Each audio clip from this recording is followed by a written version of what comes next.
Талдықорған жоғары политехникалық колледжі елімізде, соның ішінде Алматы облысында дуалды оқыту жүйесін алғашқы болып қолға алған оқу орындарының бірі.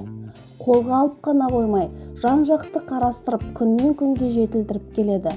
Колледжімізде дуалды оқыту жүйесінің көшін үйлер мен ғимараттарды салу және пайдалану мамандығы бастап тұр.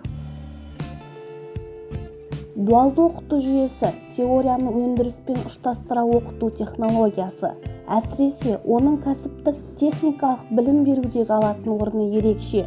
Мұнда студенттер уақытының 3/2 бөлігінде еңбек ете жүріп, өндірістен қол үзбей оқиды.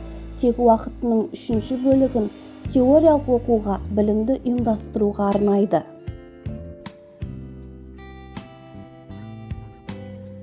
Оқу орындары жұмыс беруші жеке шаруашылық мекемелерімен серіктестік ретінде бірлесе отырып, нарық заманында бәсекелестікке төтеп бере алатын жаңа заманауи технологияларды, инновациялық технологиялық бағдарламаларды меңгере алатын дайын білікті мамандар даярлайды. Бұл ретте Талдықорған жоғары политехникалық колледжінің серіктестері Шымыр, Гакку құрылыс, Шыңғысхан құрылыс, Дидакт KZ сияқты жауапкершілігі шектеулі серіктестердің алар үлесі зор.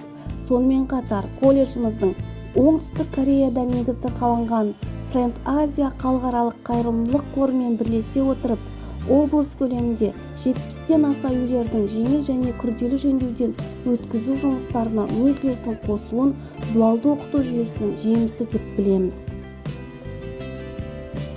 Колледжіміз дуалды оқыту жүйесімен оқыған білімгерлердің дипломдық жобаларын қорғау мен мемлекеттік емтихандарын демонстрациялық емтихан түрінде қабылдауға көшкелі комиссия мүшелігіне серіктестерімізді қатыстыру дәстүрге айналып келеді.